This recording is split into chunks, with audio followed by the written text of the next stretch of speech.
ईश्वर की ओर चैनल में पुनः आपका स्वागत है। जैसे मैंने पहले वादा किया था कि अगला जो वीडियो होगा वो कुंडलिनी जागरण पर होगा, तो आज हम कुंडलिनी जागरण के बारे में चर्चा करेंगे कि कुंडलिनी जागरण से क्या फ़ायदा है, कैसे करना चाहिए, उसकी विधि क्या है, उसके जागरण के उपाय क्या हैं। इसको हम दो भागों में रखेंगे। प्रथम भाग में इंट्रोडक्शन होगा, दूसरे भाग में इसको कैसे जागृत करेंगे इसके बारे में चर्चा करेंगे। आज हमारा जो कुंडलिनी जागरण का भाग है वो इंट्रोडक्शन भाग है, तो इसके ऊपर आते हैं और बात करते हैं कि कुंडलिनी क्या है। हमारे मनीषियों ने ये सिद्धांत बनाया है, इस सिद्धांत पर अन्वेषण किया है कि जो भी व्यवस्था हमारे शरीर में है वही व्यवस्था पूरे ब्रह्मांड में है, या जो व्यवस्था पूरे ब्रह्मांड में है वही व्यवस्था हमारे शरीर में है। यत् पिंडे तद ब्रह्मांडे। जैसे ब्रह्मांड का निर्माण हुआ है वैसे ही हमारे शरीर का निर्माण हुआ है। इस शरीर में 14 लोक हैं, सारे ग्रह हैं, सारे नक्षत्र हैं, सारे देवी देवता हैं और पंच तत्व से बना हुआ यह शरीर, इसके अंदर जो सूक्ष्म शरीर है उसके अंदर 14 लोक और सारे ग्रह, सारे नक्षत्र। जैसे अब हमने सुना हुआ है कि जब राम के रामावतार में जब धरती माँ बहुत कष्ट में थी और राक्षसों का उत्पीड़न धरती पर बढ़ गया था, पाप का प्रभाव बढ़ गया था, अत्याचार बढ़ गया था, धर्म की हानि हो रही थी, तो धरती माँ ने पूरे देवी देवताओं को अपने शरीर में समाहित कर गौ के रूप में, गौ का रूप धारण करके क्षीर सागर पे गई सारे देवी देवताओं के साथ और विष्णु भगवान की प्रार्थना करी और विष्णु भगवान ने प्रार्थना सुनी। अब इस सारे देवी देवताओं को और गौ माता को, पृथ्वी माता जो गौ माता के रूप में थी, उसको आश्वासन दिया कि ठीक है, हम इस पृथ्वी पर आएंगे और समस्त राक्षसों का विनाश करेंगे, पुनः धर्म की स्थापना करेंगे। तो गौ माता, पृथ्वी गौ माता के रूप में गई और समस्त देवी देवताओं को अपने शरीर में धारण करी और तब भगवान के समक्ष प्रस्तुत हुई, प्रार्थना करी। ठीक वैसे ही हमारा जो मानव शरीर है ये बड़ा जटिल है। हजारों लाखों वर्षों से इसके ऊपर रिसर्च होते आ रहे हैं, लेकिन अभी तक हम किसी बिंदु पर पहुँचे नहीं।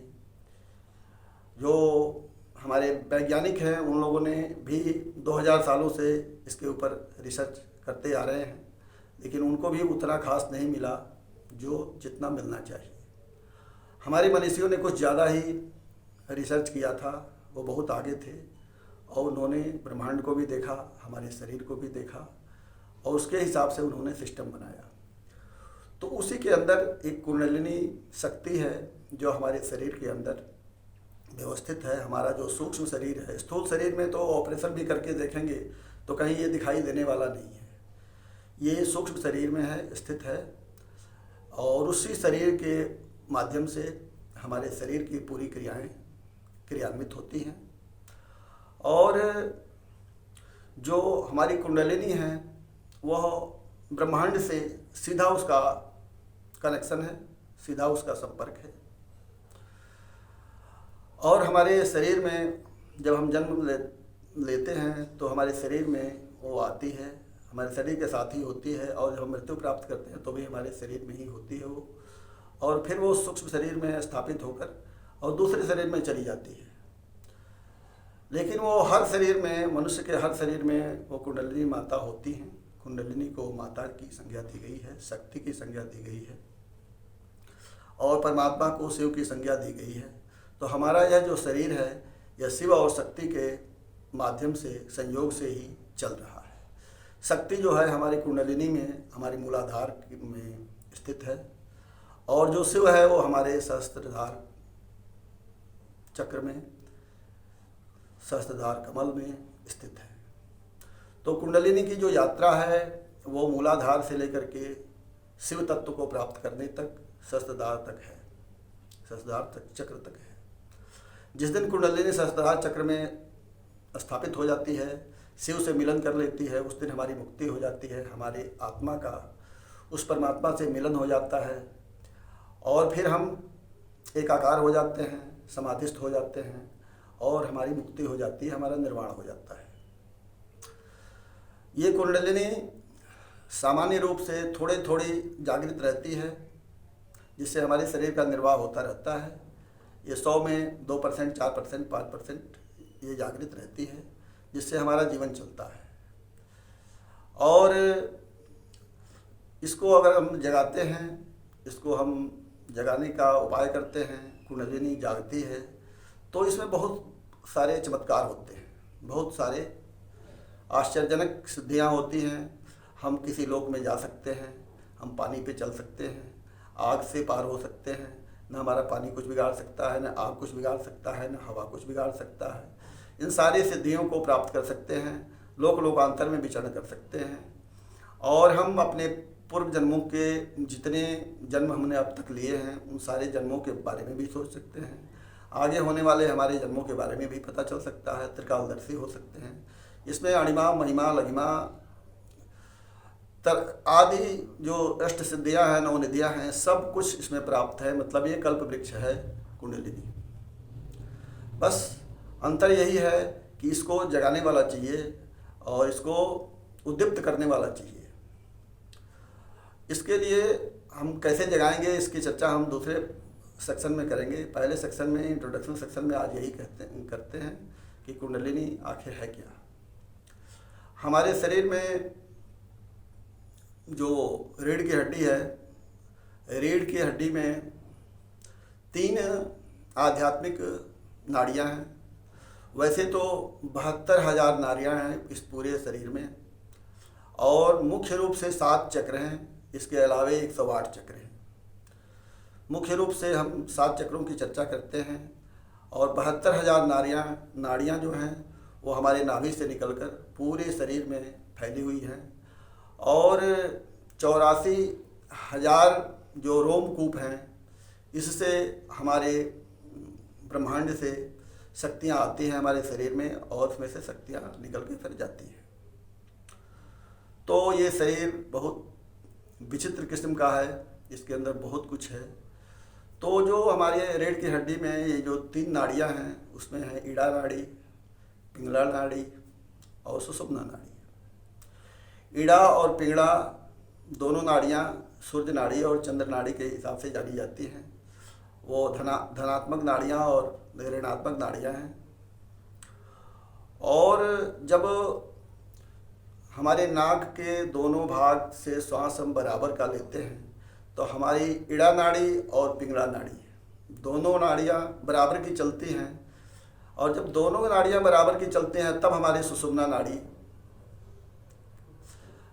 क्रियाशील होती है और हमारी सुषुम्ना नाड़ी क्रियाशील होकर हमारे मूलाधार से जो कुंडलिनी जो है वो जो 3 कुंडल मार करके, कुंडलिनी का मतलब ये है कि वो कुंडल मार के 3 आंटे लगा के बैठी हुई है, अंदर सो रही है।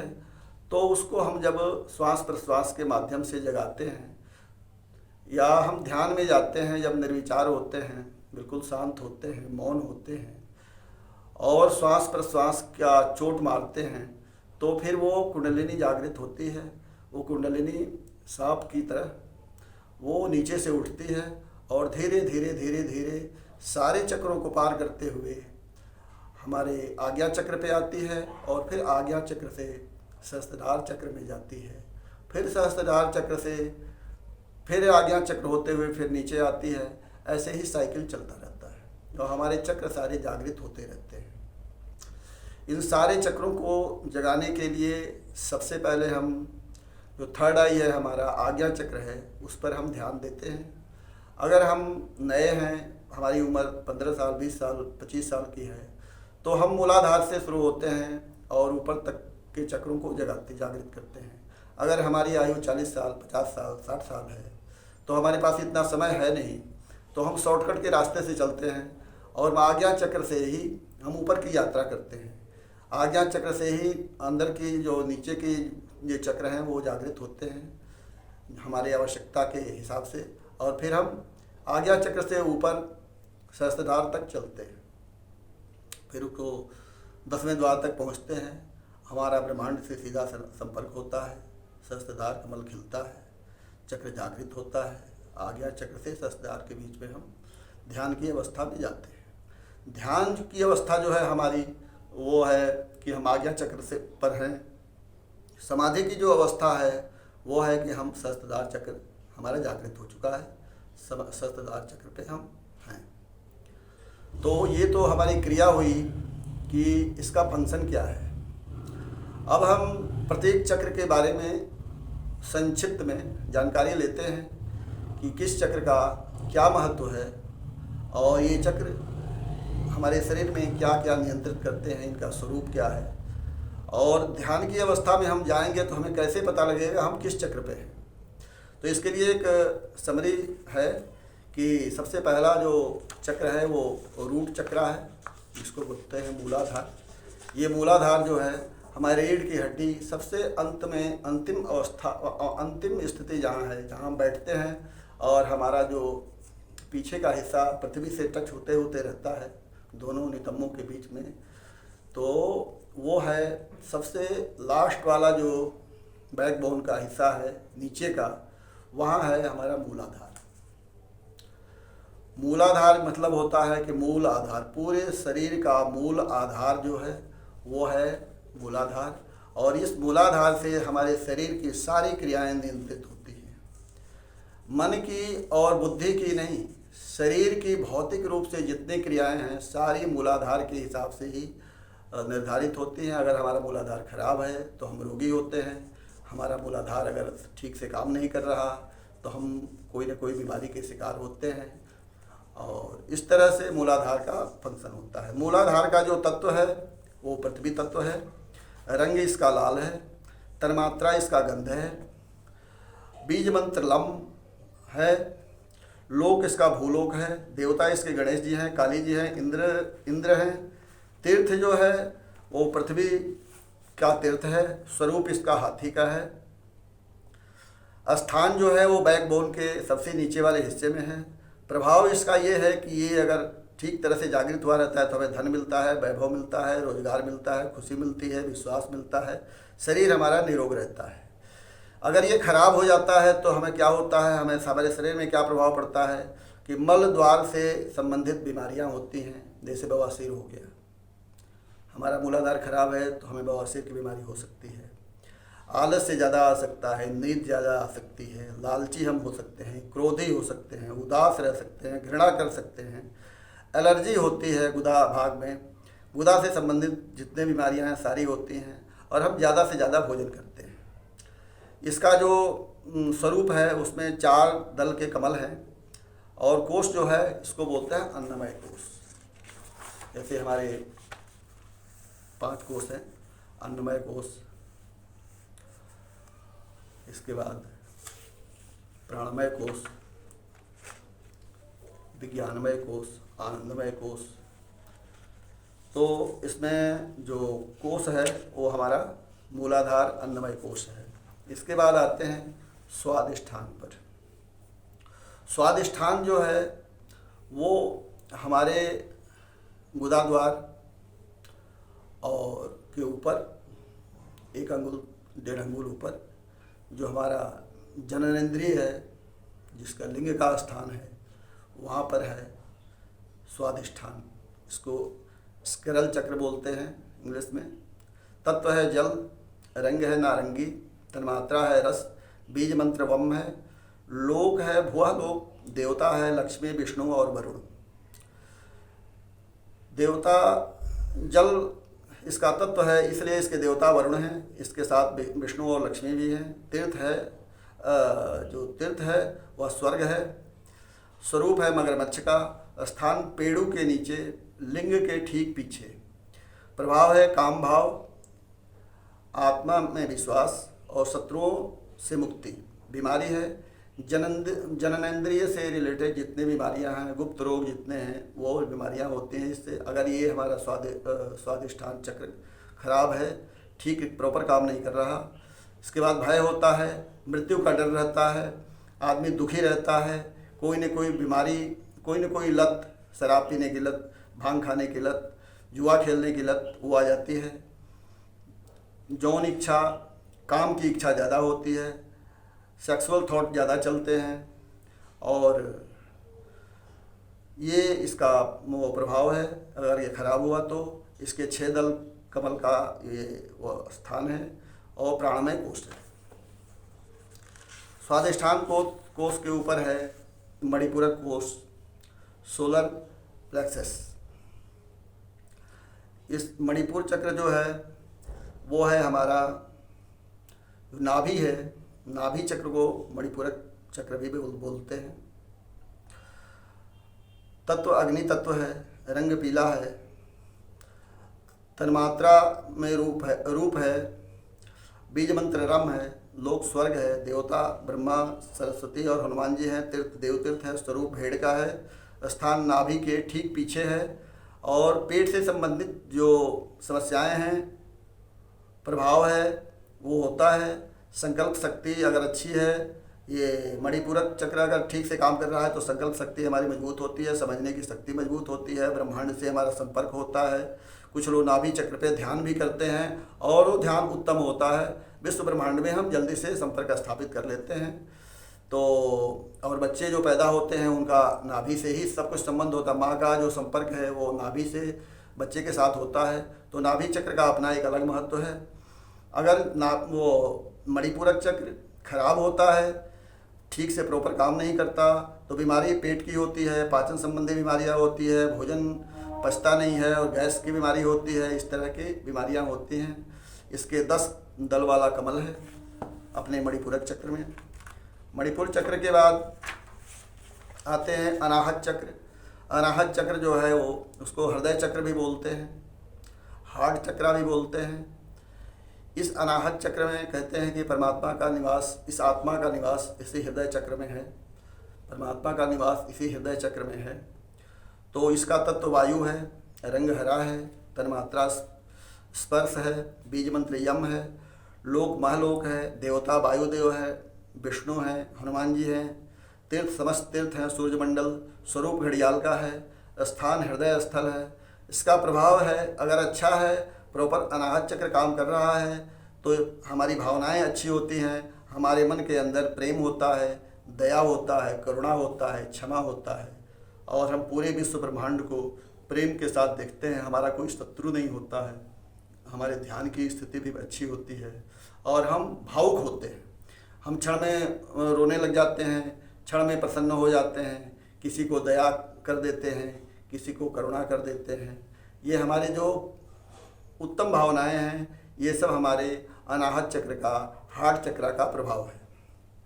बीमारी क्या है? हार्ट से रिलेटेड जितनी बीमारियां हैं वो इस चक्र के अगर ठीक से ये काम नहीं कर रहा तो हमें हार्ट की बीमारियां हो सकती हैं, फेफड़े की बीमारियां हो सकती हैं, श्वसन तंत्र की भी बीमारियां हो सकती हैं।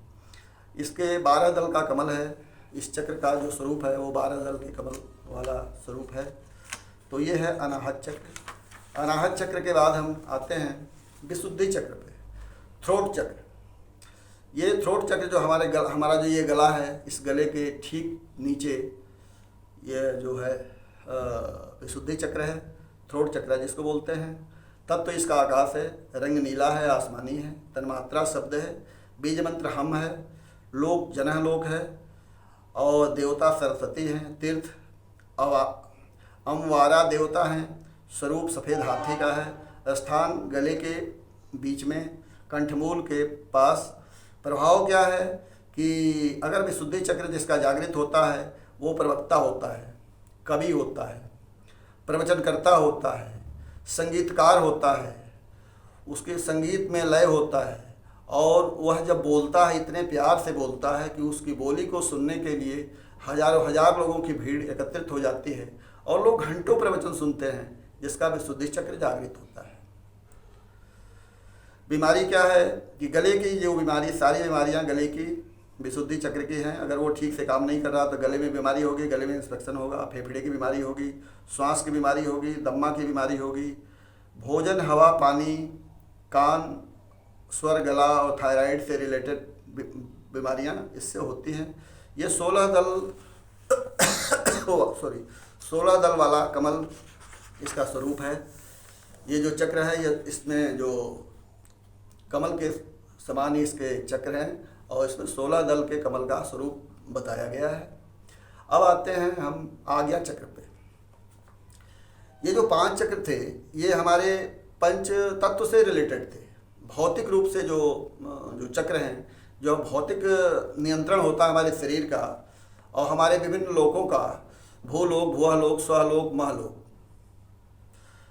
जनहलोक, यहाँ तक का जो नियंत्रण है वो इन 5 चक्रों से है। और ये 5 भौतिक चक्र हैं और हमारे शरीर के भौतिक सारी क्रियाओं का नियंत्रण करते हैं। अब हम इसके ऊपर आत्मा और परमात्मा की तरफ जब अग्रसर होते हैं, ये चक्र जब जागृत होते हैं, तो अब हम ध्यान की अवस्था में जाते हैं और समाधि की अवस्था में जाते हैं, अपने स्वरूप की अवस्था में जाते हैं, अपने स्वभाव में स्थित होते हैं। तो ये जो आज्ञा चक्र है, जिसको थर्ड आई भी बोलते हैं, तीसरी आँख भी बोलते हैं, और ये जो हमारा दिव्य चक्षु भी बोलते हैं, भगवान का जो त्रिनेत्र है, त्रिनेत्र भी बोलते हैं। तो ये आज्ञा चक्र है। ये आज्ञा चक्र दोनों आँखों के, दोनों भावों के बीच में स्थित है। और इसकी विशेषता ये है कि ये आकाश तत्व है। रंग इसका इंडिगो है, मतलब बैगनी कलर का है। ये रंग है इसका। तन्मात्रा वायु है। बीज मंत्र ओम है, ओंकार है। लोक जो तपह लोक है। देवता जो हैं गुरु हैं, शिव, पार्वती और चंद्रमा हैं। तीर्थ मन है। स्वरूप काला मृग है। स्थान भ्रिकुटी का मध्य है। प्रभाव ये है कि अगर ये हमारा थर्ड आई जागृत हो जाता है, एक्टिव हो जाता है, तो हम त्रिकालदर्शी हो जाते हैं, अपने ध्यान में स्थित होते हैं, अपने आत्मा के स्वरूप को यहाँ देख पाते हैं, अपने गुरु के स्वरूप को देख पाते हैं, देवी देवताओं के स्वरूप को देख पाते हैं। विभिन्न लोकों और परलोकों का दर्शन होता है। यहीं से विभिन्न लोकों परलोकों में हम जा सकते हैं। और यहाँ से ये लक्ष्य जो है सहस्त्रधार कमल तक का, कि सहस्त्रधार कमल तक की जो यात्रा है वो हम आज्ञा चक्र से शुरू करते हैं। जब हमारा आज्ञा चक्र जागृत हो जाता है और नीचे के सारे चक्र जागृत हो जाते हैं, तब हम ऊपर की चढ़ाई करते हैं। और ऊपर की चढ़ाई में हम धीरे धीरे सहस्त्रधार कमल तक पहुँचते हैं, जहाँ शिव और पार्वती का, शिव और शक्ति का संगम होता है। हमारी कुंडलिनी माता हमारे परम शिव से मिलते हैं और फिर वहाँ से हमारी पूर्णता होती है। तो इसका जो बीमारी है, इसमें बीमारी भी है। अगर आज्ञा चक्र ठीक से काम नहीं करता तो क्या होता है, इस सिर में भयंकर दर्द होता है, आदमी पागल भी हो सकता है। इस सिर से संबंधित, मस्तिष्क से संबंधित बीमारियां होती हैं। इससे लाभ क्या है कि ये दूरदर्शन है। हम दूर के किसी व्यक्ति को देख सकते हैं, टेलीपैथी कर सकते हैं, हम दूर के व्यक्ति को मैसेज कर सकते हैं, भूत भविष्य वर्तमान देख सकते हैं। और प्रकाश बिंदु, इसमें प्रकाश बिंदु भी इसका जो लाभ है उसमें यहीं से प्रकाश दिखाई देता है। और इसी प्रकाश को देखते देखते, इसी प्रकाश के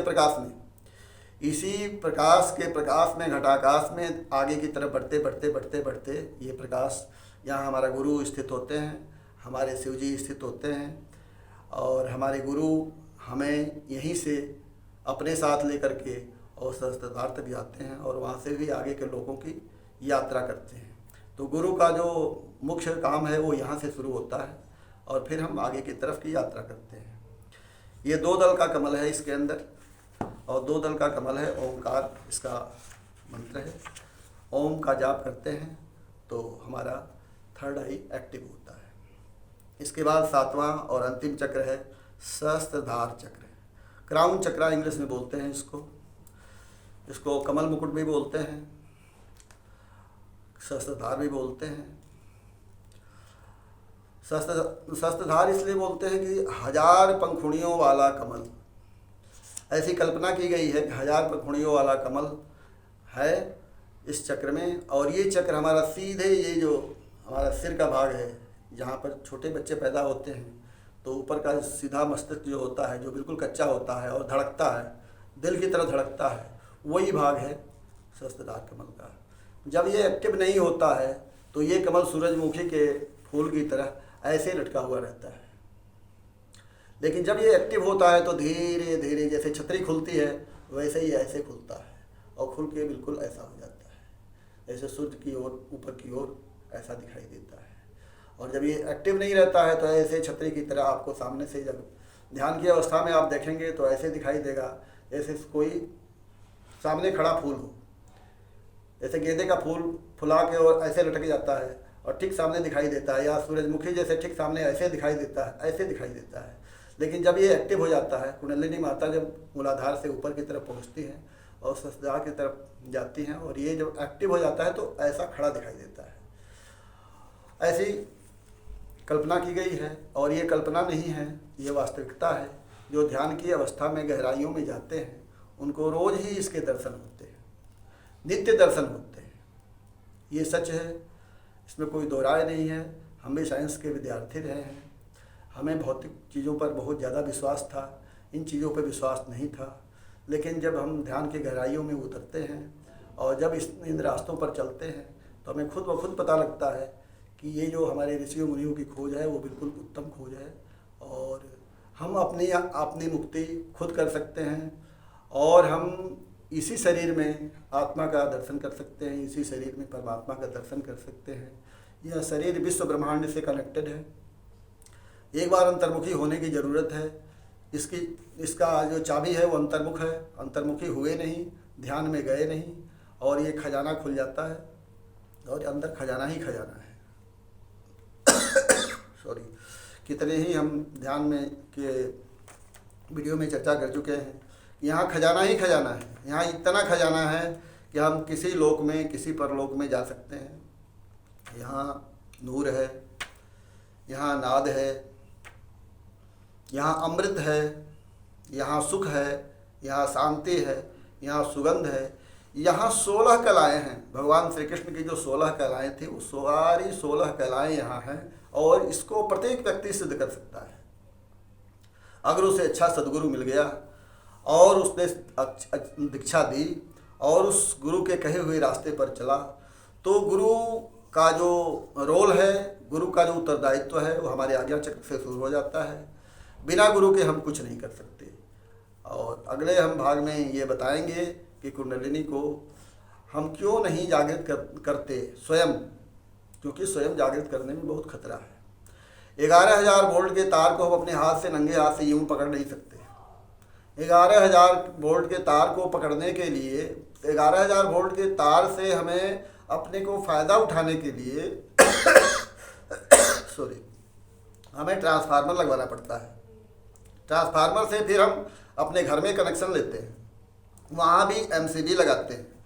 एमसीबी से भी हमें लिमिटेड, जितना लिमिट हमें वोल्टेज चाहिए तो हमारा बल्ब जल जाएगा, कितना वोल्टेज चाहिए तो हमारी टीवी चल जाएगी। ये हमारी लिमिट है, उतना ही पावर हम लेते हैं। 11,000 वोल्ट को हम डायरेक्ट टच करके और बल्ब नहीं जलाते हैं, नहीं तो हम फूंक जाएंगे। उससे भी ज़्यादा ताकत इस कुंडलिनी माता में है। कुंडलिनी विश्व ब्रह्मांड की सबसे ताकतवर शक्ति है। जिन्होंने जगाया उन्होंने सदगुरु के कृपा से ही जगाया, सदगुरु के सहारे ही जगाया और जगाने के बाद उनको बहुत कुछ मिला। इसमें आयु भी हजारों हजार साल की हो सकती है। हम किसी भी लोक में कभी गमन कर सकते हैं। हमारे लिए, हमारे जीवन के लिए मृत्यु तो कुछ कर ही नहीं सकती हमारा, हम अमरत्व को तो प्राप्त हो ही जाते हैं।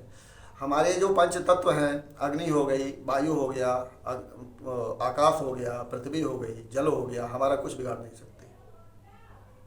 इस पांचों के ऊपर हमारा नियंत्रण हो जाता है, पंच तत्व के ऊपर नियंत्रण हो जाता है। उसके हिसाब से हम अपना सारा काम करते हैं।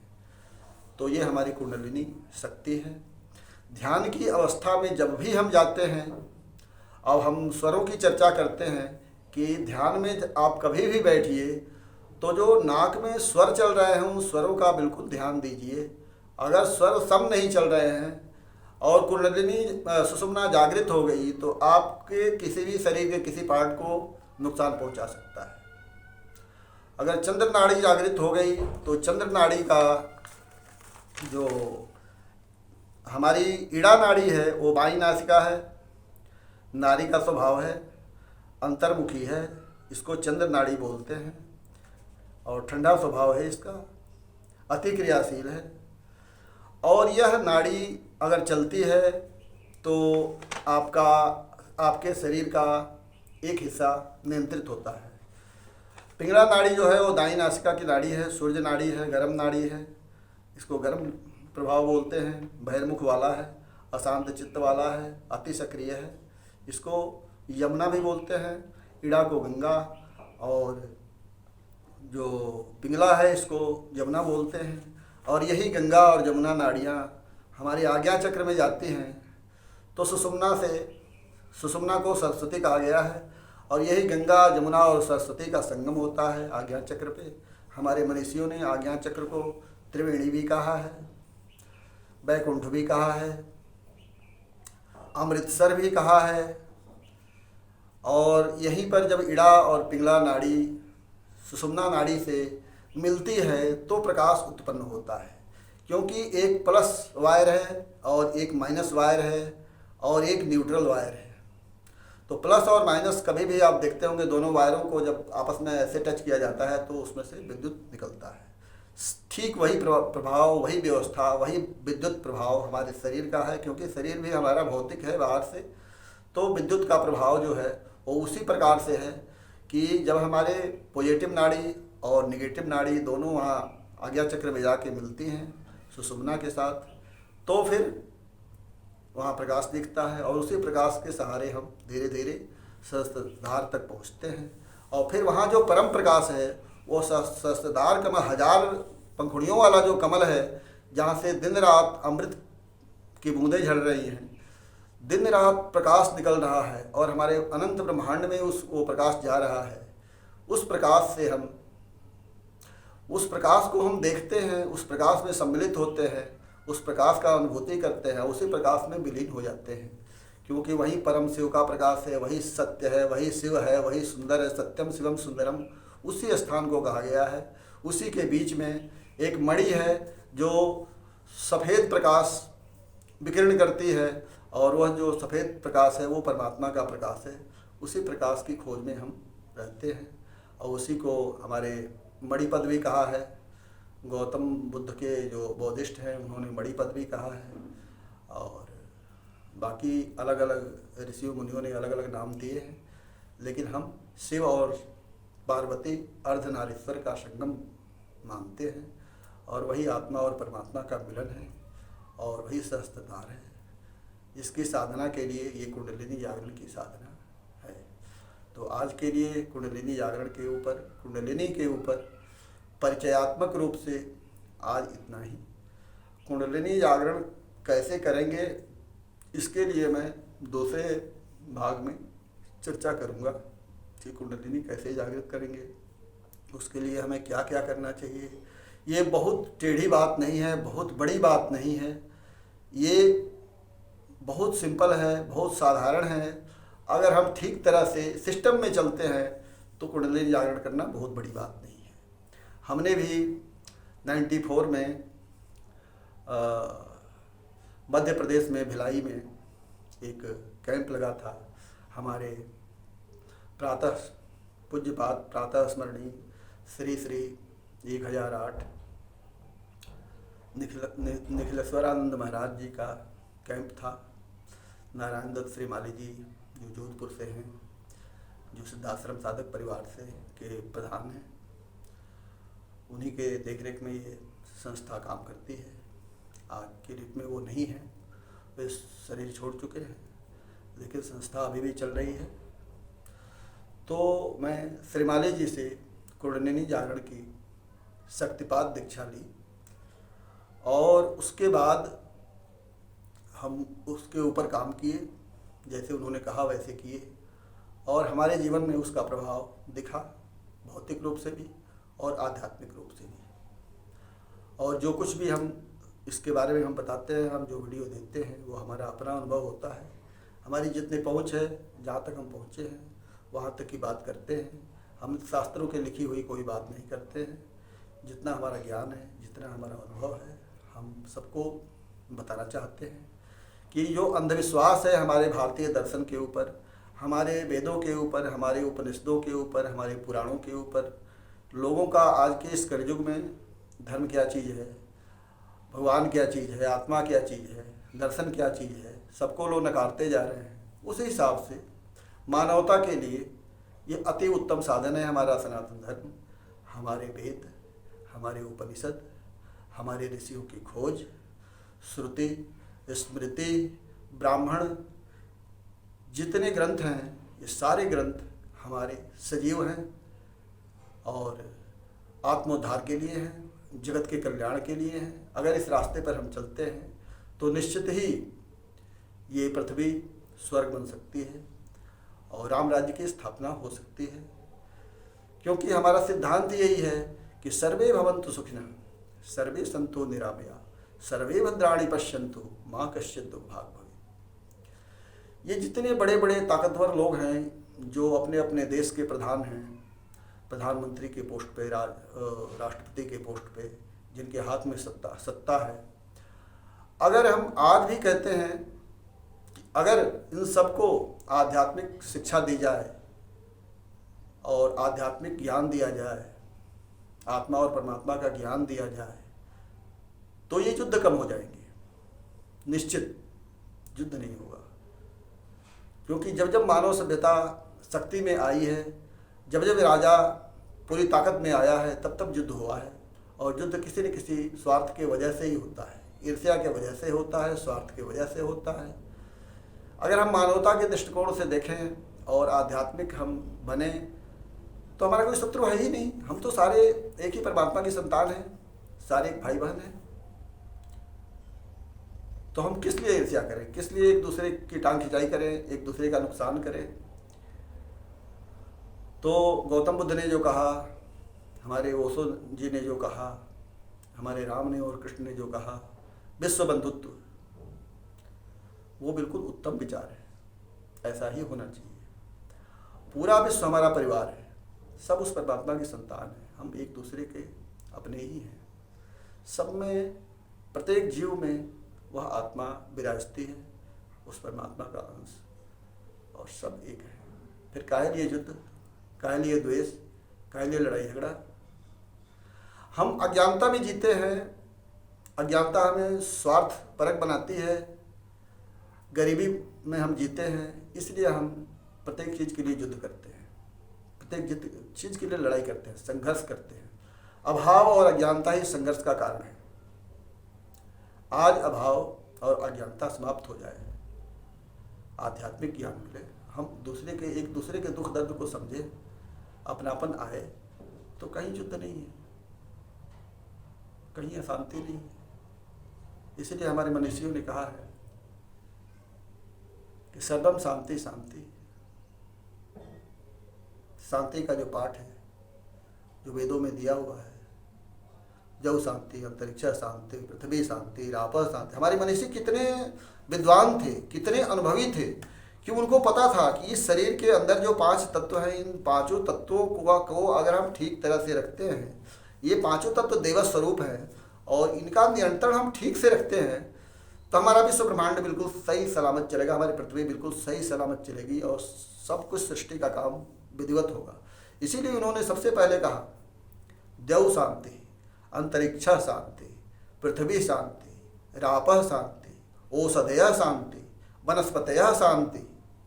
औषधि को भी उन्होंने देव रूप माना, वनस्पतियों को भी उन्होंने देव रूप माना, समस्त जीवों को भी उन्होंने देव रूप माना, आकाश को उन्होंने देव रूप माना, पृथ्वी को उन्होंने देव रूप माना, जल को उन्होंने वरुण को देव रूप माना, और देव रूप मान करके अग्नि को देव रूप माना, और उन्होंने मान करके शुरू से ही पूजा करते आ रहे हैं।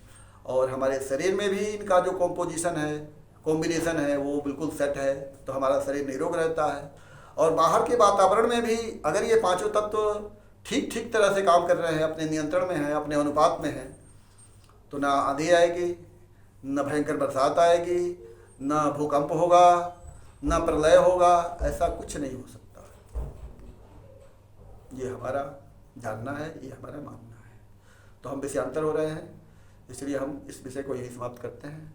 कुंडलिनी कैसे जागृत होगी इसके बारे में हम अगली वीडियो में चर्चा करेंगे। तब तक मैं आपसे इजाज़त चाहता हूँ। ओम पूर्णमदः पूर्णमिदं पूर्णात् पूर्णमुदच्यते पूर्णस्य पूर्णमादाय पूर्णमेवावशिष्यते। हरि ओम तत्सत, हरि ओम तत्सत, हरि ओम तत्सत। अहम ब्रह्मास्मि, अहम ब्रह्मास्मि। आप सोहम मंत्र का जप करें। आपका परमात्मा आपका कल्याण करें।